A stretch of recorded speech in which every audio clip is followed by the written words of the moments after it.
Assalamualaikum warahmatullahi wabarakatuh. Perkenalkan, saya Taufik Abdullah. Saya merupakan dosen di Sekolah Tinggi Teknik Lingkungan Mataram, program studi S1 Teknik Lingkungan. Pada kesempatan ini, izinkan saya memaparkan salah satu mata kuliah yang saya ampu di semester ganjil, yaitu mata kuliah Satuan Operasi. Satuan Operasi atau mata kuliah Satuan Operasi ini terdiri dari 2 SKS, di mana mata kuliah ini merupakan termasuk ke dalam mata kuliah dasar teknik lingkungan dan menjadi prasyarat bagi mata kuliah lain, yaitu perencanaan bangunan pengolahan air minum.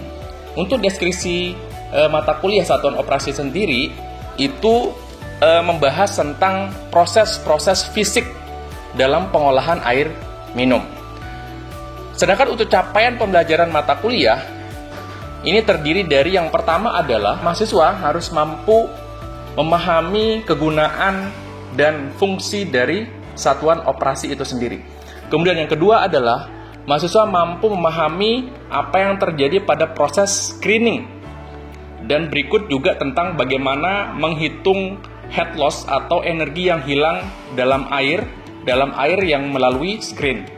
Kemudian yang ketiga adalah mahasiswa mampu memahami proses yang terjadi pada unit sedimentasi. Yang keempat, mahasiswa mampu memahami proses yang terjadi pada unit filtrasi. Sedangkan yang berikutnya adalah mahasiswa mampu memahami proses yang terjadi pada unit mixing atau pengadukan. Berikutnya adalah mahasiswa mampu memahami proses yang terjadi pada unit desinfeksi, dan yang terakhir adalah mahasiswa mampu memahami proses yang terjadi pada proses pengolahan lanjutan yang terdiri dari gas transfer, ion etching, filter membran, dan pertukaran ion. Untuk materi pembelajaran dalam hal ini yang akan disampaikan terdiri dari yang pertama adalah fungsi dan kegunaan dari seluruh unit-unit pengolahan yang ada di satuan operasi. Kemudian yang kedua adalah unit screening yang terdiri dari mahasiswa nanti akan mampu memilih screen atau jenis screen yang akan digunakan serta menghitung heat loss dalam air atau air yang mengalir dalam screen tersebut. Kemudian yang kedua adalah proses sedimentasi atau unit sedimentasi. Nah, di unit sedimentasi ini ada beberapa subbab nanti akan dipelajari. Yang pertama adalah sedimentasi pertama, berikut juga dengan partikel yang diendapkan pada sedimentasi pertama. Kemudian ada sedimentasi kedua, berikut juga dengan partikel atau jenis partikel yang bisa diendapkan pada sedimentasi kedua. Kemudian subbab berikutnya adalah tentang sedimentasi 3 dan keempat. Nah, di sini apa yang terjadi di situ akan dibahas dalam pokok bahasan tentang unit sedimentasi. Materi berikutnya adalah tentang proses pengadukan. Nah, di sini pengadukan ada beberapa pokok bahasan. Yang pertama adalah tentang koloid. Nah, koloid ini karena sifatnya sangat stabil, itu penyebabnya apa? Kemudian bagaimana cara mendestabilisasi partikel koloid ini juga akan dibahas pada proses mixing. Kemudian yang berikutnya adalah ada kaitannya dengan pengolahan kimia, yaitu koagulasi dan flokulasi. Kemudian materi berikutnya adalah tentang proses filtrasi, dan berikutnya adalah tentang proses desinfeksi, yaitu bagaimana kita menghilangkan mikroorganisme atau virus yang masih berada di dalam air dengan cara proses desinfeksi. Kemudian materi terakhir adalah tentang proses pengolahan khusus, tentang proses gas transfer, presipitasi kimia, filter membran, absorpsi, dan pertukaran ion. Nah, dalam proses perkuliahan, apalagi di masa pandemi seperti ini, Sekolah Tinggi Teknik Lingkungan menerapkan 2 metode. Yang pertama adalah metode luring atau perkuliahan secara offline. Di sini mahasiswa belajar bersama dosen di ruangan kelas maupun di luar kelas. Dosen menyampaikan pokok bahasan yang sudah disiapkan. Kemudian yang kedua adalah metode dengan daring atau perkuliahan secara online, yaitu dengan memanfaatkan Zoom Meeting, Google Classroom, kemudian Google Meet, dan grup WA. Sedangkan untuk metode pengumpulan tugas, di sini saya memberikan tugas melalui Google Classroom, sehingga mahasiswa bisa memantau tugas-tugas yang terus saya berikan di sana. Kemudian ada batasan waktu yang bisa mahasiswa pantau dan bisa mengumpulkan di Google Classroom. Kemudian untuk metode perkuliahan, di sini saya menerapkan 3 metode. Yang pertama adalah ceramah atau slide presentation yang disampaikan oleh dosen. Kemudian yang kedua adalah metode diskusi kelompok. Kemudian yang ketiga adalah metode kunjungan lapangan. Nah, metode ceramah atau slide presentation yang disampaikan oleh dosen ini tujuannya adalah diharapkan mahasiswa bisa mendapatkan pemahaman yang cukup luas dan baik sesuai dengan bahan yang dipaparkan oleh dosen. Di sini maksudnya diharapkan juga bisa membaca jurnal, artikel yang bisa menambah pengetahuan. Kemudian metode diskusi kelompok, ini tujuannya apa? Agar mahasiswa bisa lebih rileks belajar bersama rekan sejawat mereka. Di sini dosen memberikan sebuah permasalahan, kemudian mahasiswa dibagi ke dalam beberapa kelompok. Nah, setiap permasalahan itu dibagikan kepada setiap kelompok. Nah, di sini mahasiswa diharapkan bisa menyelesaikan permasalahan-permasalahan yang diberikan oleh dosen dalam bentuk diskusi, membedah artikel-artikel jurnal sehingga permasalahan tersebut bisa diselesaikan oleh mahasiswa. Kalaupun ada permasalahan yang belum bisa diselesaikan, mahasiswa diharapkan untuk bertanya kepada dosen bagaimana cara menyelesaikan permasalahan tersebut. Di akhir tugas tersebut nanti mahasiswa diharapkan untuk presentasi tugasnya, mempresentasikan di depan kelas agar mahasiswa bisa terlatih dalam berkomunikasi, menyampaikan pendapat. Kemudian yang ketiga adalah kunjungan lapangan. Di sini, kunjungan lapangan saya terapkan di awal perkuliahan atau nanti di akhir perkuliahan. Kenapa di awal dan kenapa di akhir? Di awal ini adalah tentang pokok bahasan screening. Di sini saya menemukan beberapa case yang bisa mendukung proses perkuliahan. Di sini, mahasiswa nanti bisa menyaksikan secara langsung bentuk screening, kemudian klasifikasi screening yang diterapkan di pengolahan air minum. Kemudian kunjungan lapangan di akhir pertemuan atau sebelum ujian akhir semester. Kenapa di akhir?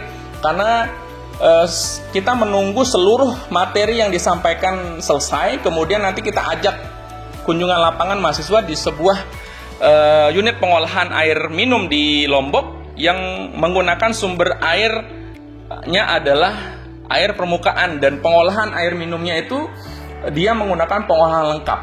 Di sini mahasiswa bisa melihat dari awal proses pengolahan apa yang terjadi karena kan sudah dipelajari di proses perkuliahan. Di kunjungan lapangan, mahasiswa menyaksikan secara langsung bentuk unit pengolahan tersebut, volumenya berapa, kemudian seluruh rangkaian yang terjadi secara real disaksikan oleh mahasiswa. Kemudian untuk mempermudah proses perkuliahan, saya selalu menyiapkan dan mempersiapkan bahan ajar seperti yang pertama adalah slide presentasi. Tentu ini harus sesuai dengan rencana pembelajaran semester yang telah disusun. Kemudian dalam kegiatan kunjungan lapangan, saya sudah menyiapkan skema apa yang akan dilakukan mahasiswa di lapangan, kemudian apa yang akan mereka lakukan, serta tugas pasca kunjungan lapangan juga harus jelas bagaimana cara menyelesaikan tugas tersebut. Nah, bagian terakhir dari RPS yang ingin saya sampaikan adalah sistem penilaian. Di dalam sistem penilaian ini saya menilai ada 4 komponen. Yang pertama adalah ujian tengah semester, itu bobotnya adalah 30%. Kemudian yang kedua adalah ujian akhir semester, itu bobotnya adalah 40%. Kemudian yang ketiga adalah tugas dan presentasi, itu bobotnya 20%, dan yang keempat adalah aktivitas atau kehadiran, itu bobotnya 40%. Nah, sistem penilaian ini terbuka, kami sampaikan secara terbuka di mading kampus. Kemudian ketika nanti terjadi ataupun ada nilai mahasiswa yang kurang atau belum memenuhi nilai kepuasan mahasiswa, kami juga menyediakan waktu sesuai dengan kalender akademik Sekolah Tinggi Teknik Lingkungan. Mahasiswa bisa meremedial atau memperbaiki nilai-nilai mereka yang kurang. Baik, berikut ini adalah kami tampilkan video proses pembelajaran di kelas. Selamat menyaksikan. Assalamualaikum warahmatullahi wabarakatuh. Baik, gimana kabarnya mahasiswa? Sehat ya? Baik. Jadi di pertemuan yang kedua ini kita akan membahas tentang screening. Di pertemuan awal kemarin kita sudah bahas tentang fungsi dan kegunaan dari satuan operasi secara umum. Maka di pertemuan yang kedua ini kita akan membahas lebih spesifik lagi apa yang kita bahas secara umum pada minggu yang lalu. Nah, kemudian yang kedua kita akan bahas tentang screening. Kenapa itu screen itu penting? Adik-adik sekalian ya. Nah, screen itu berfungsi untuk ini, menyaring benda-benda kasar terapung atau melayang di air agar tidak terbawa ke unit pengolahan. Itu fungsinya. Jadi kan di dalam sungai itu ada benda-benda atau polutan yang terapung, melayang begitu ya. Itu dia terbawa. Agar dia tidak terbawa terus ke dalam unit pengolahan, karena air sungai ini merupakan sumber air pengolahan air minum, maka dia harus disaring. Disaringnya menggunakan apa? Atau menahan polutan-polutan tersebut yang melayang, yang terapung itu menggunakan apa? Dengan cara menggunakan screen. Gitu ya. Nah ini, untuk screen pada permukaan atau air permukaan itu posisinya seperti ini, ya. Kalau kita lihat di sini, ini adalah screen untuk surface water treatment. Itu maksudnya adalah pengolahan air permukaan. Air permukaan itu maksudnya apa? Sungai, danau gitu ya. Di sungai, di danau pasti ada polutan-polutan atau sampah-sampah yang melayang maupun terapung. Posisinya screen memang di depan, ya. Posisinya di depan. Nah ini apa? Ini adalah unit pengolahan, yaitu plain sedimentation, ada slow filtration dan ada klorinasi. Makanya kita perlu menahan benda-benda yang melayang, yang terapung agar tidak terbawa ke sini. Ya? Tuh. Nah, yang ini nanti kita akan bahas di pertemuan berikutnya. Ya? Jadi posisi screen itu di depan ini untuk kekeruhan lebih besar dari 50 NTU.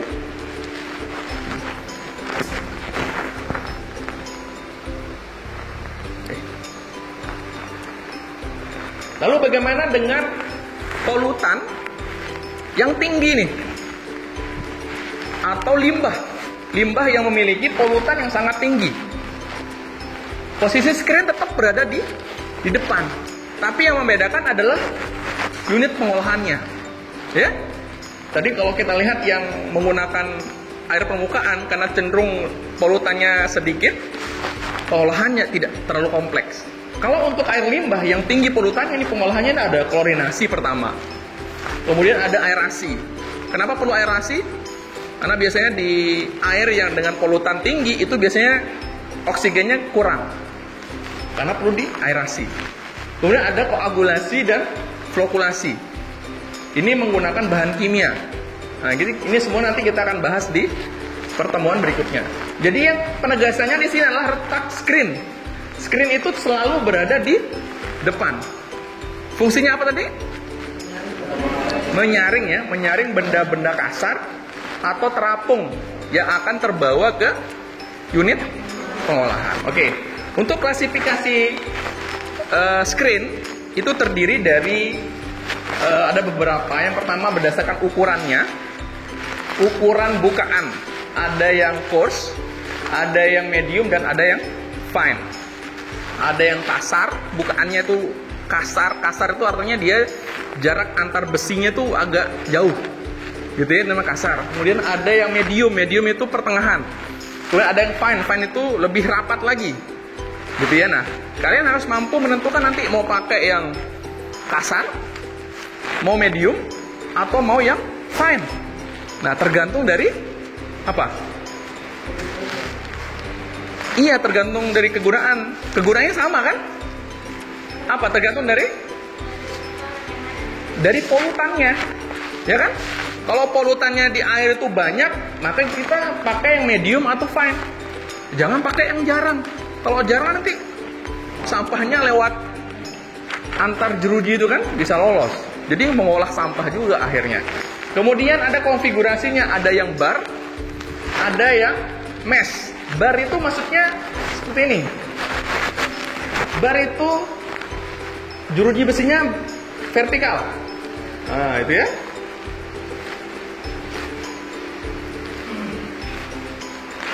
Ini bar, ini adalah besi nih. Ini besi. Jadi ada yang coarse itu jarak antara ini dengan ini. Ya, yang ukuran bukaannya. Kemudian ada yang mesh. Mesh itu adalah ada plat, gitu ya. Mesh itu adalah bentuknya lubang-lubang. Gitu ya. Lubang-lubang. Nanti tergantung diameter lubangnya nanti seperti apa. Jadi air akan melalui lubang. Ini air akan melalui jarak antar barnya. Gitu. Lebih enak mana nih makanya? Yang bar. Kenapa enggak yang mesh? Di lapangan sebenarnya kebanyakan pakai yang bar. Iya, kalau di lapangan ya. Kalau alasan logisnya itu adalah ini cenderung terjadi clogging. Clogging itu artinya adalah dia tersumbat. Kalau ada sampah yang berukuran besar, kemudian melewati ini nanti cenderung semua lubangnya akan tertutup. Akan menutupi lubang-lubang atau mesh tersebut sehingga alirannya tidak akan ada aliran lagi. Jadi repot lagi membersihkan kan? Nah, kalau mesh biasanya nggak terlalu inilah, nggak terlalu cepat clogging, ya, cepat. Nah, ini berapa ukuran screennya? Ada yang coarse, coarse itu 6 sampai 150 mm, ada mikro kurang dari 0,5 mm, fine kurang dari 6 mm. Saya lanjutkan. Nah, ini tadi ya ukuran bukaannya, beberapa kriterianya, kemudian ada konfigurasinya, ada yang bar tadi sudah saya jelaskan, tersusun dari jari-jari besi, kemudian ada yang mesh screen, itu terdiri dari lubang, ya, lubang dari plat berdiameter tertentu, ya. Nah, untuk metode pembersihan ini dengan dua cara. Yang pertama adalah dengan cara hand clean ya, atau dengan cara mechanical clean, yaitu ada yang secara manual. Jadi kalau terjadi clogging atau terjadi penyumbatan yang begitu banyak polutan, jadi dia dikeruk menggunakan tenaga manusia, ya, dengan cara mekanikal, dengan cara menggunakan mesin. Jadi pengerukan secara otomatis. Nah, ini nih, ini contoh screen. Nah, ini contoh bar screen, ya. Bar screen ada jeruji-jeruji besinya. Nah, setiap jeruji ini biasanya ada kriteria desainnya. Jadi kita tidak bisa menentukan sendiri ya. Nah, ini nih, ini ada contoh pembersihan screen secara mekanik. Ini kalau kita lihat, ini seperti skop ya, apa ya? Disikat. Jadi setiap ininya diambil, ditaruh ke sini. Di sini sampah. Jadi ada nanti ada, kalau sudah penuh nih ada motor yang bergeser, kemudian ditampung di sebelah sini. Ya. Jadi selebar sungai itu ada screennya. Nah, ini kriteria desainnya, kecepatan alirannya yang optimum itu 0,6 meter per sekon. Ada maksimal kecepatannya 0,75 sampai 1 meter per sekon, minimumnya 0,4 meter per sekon. Untuk head loss itu untuk air minum itu 0,5 sampai 0,15. Ada yang ngerti head loss nggak? Head loss itu apa?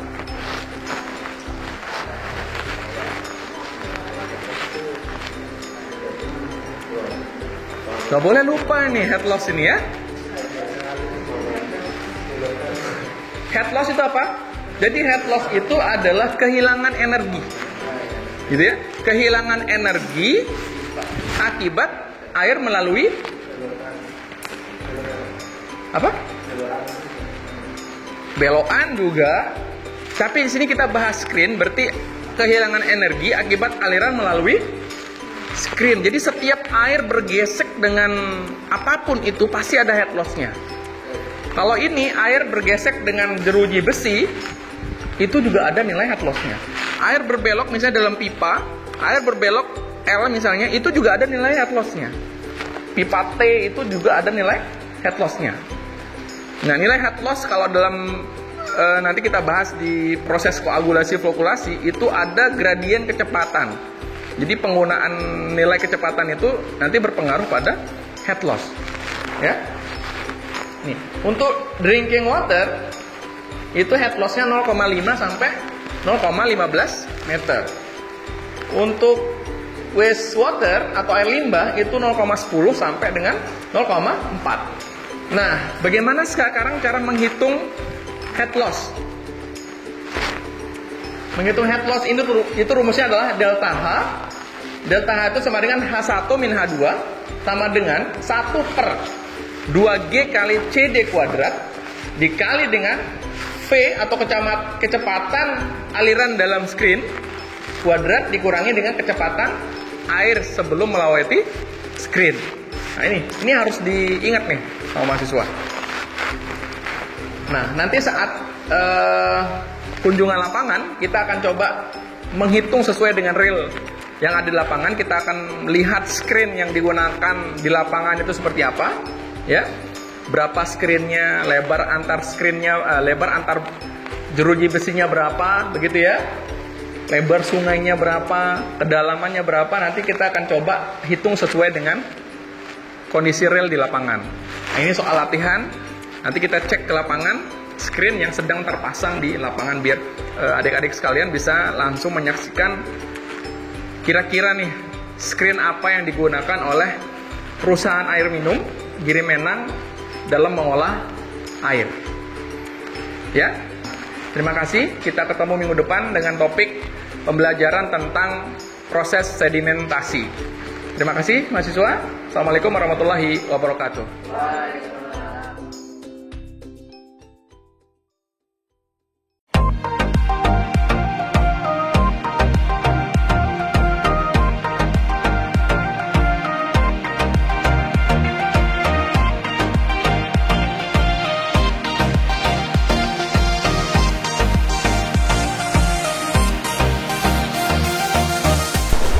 Di sini ada skema ya, ada panduan yang harus kalian isi. Terdiri dari nanti berapa panjang dari screen, kemudian berapa jarak antar bar screennya nanti ditulis semua di sini, kemudian lebar sungainya ditulis sendiri.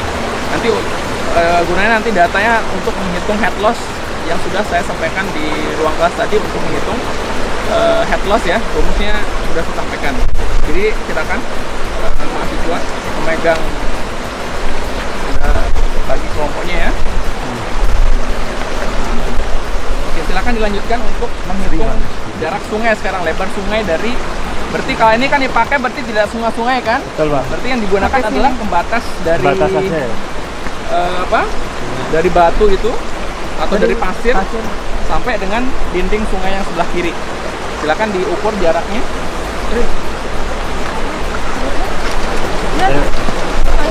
Karena ini benda-benda yang terapung dan melayang yang untuk menghindari benda-benda tersebut masuk ke dalam unit pengolahan. Kalau kita lihat di sini, screennya ada berapa macam? Ada berapa macam jenis bar screen? Ada berapa macam screen? 2 apa 3, 4? Yang jawab 2 siapa? 1, 2. Iya. Yang 1 itu yang. Jadi screen itu ada berapa jenis? 2 ya. Yang jawab 3 berarti salah. Jadi ada yang bar screen sama mesh screen. Mana yang mesh screen di sini? Ya, yang itu ya. Nah, ini adalah mesh screen. Kemudian yang ini namanya bar screen. Nah, sekarang kita akan coba melihat gitu ya, jarak antar bar screennya, jarak antar besinya berapa milimeter. Ini cukup banyak ini ya, sampai situ tuh berarti kita akan mengukur dalamnya ada dua ya. Ya, hidung satu di lubang buka itu ada. Oh gitu. Ya. Coba sekarang kita coba ukur. Coba.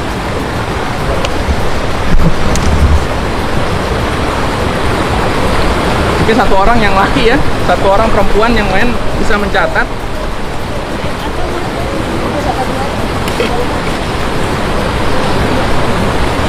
Coba silakan. Mungkin dipandu. Jadi yang kita ukur itu adalah sekarang panjang screen ini sampai ke belakang itu panjangnya berapa?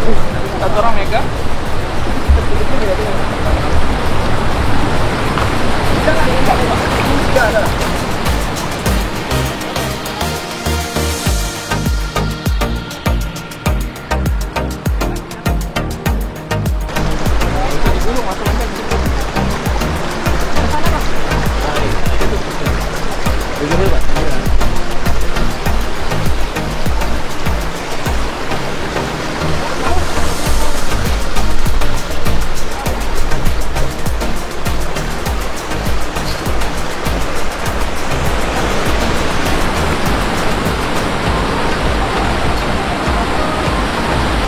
Jadi panjang screennya berapa total semua?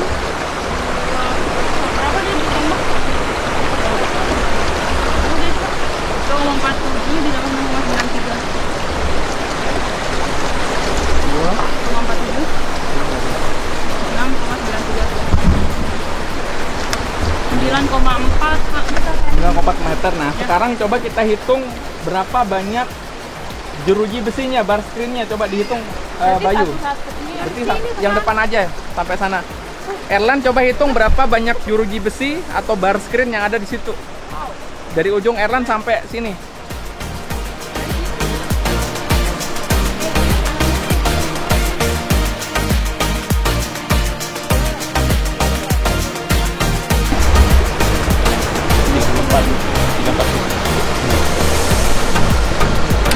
Berapa? 34 apa? Sentimeter. Mana sini? 30 kayak 34 cm. Sentimeter ke dalamnya. Oke. Jadi data-data sudah didapatkan.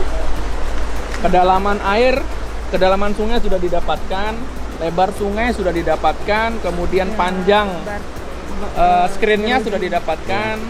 Kemudian jarak antar barnya sudah didapatkan. Jadi data-data secara keseluruhan sudah kita dapatkan.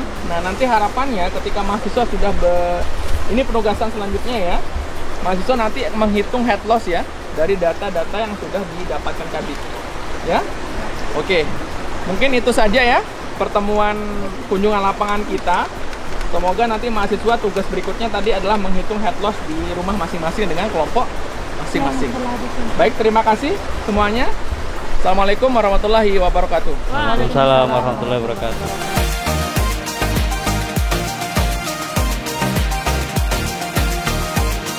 Teknik lingkungan Bersih, peduli, lestari.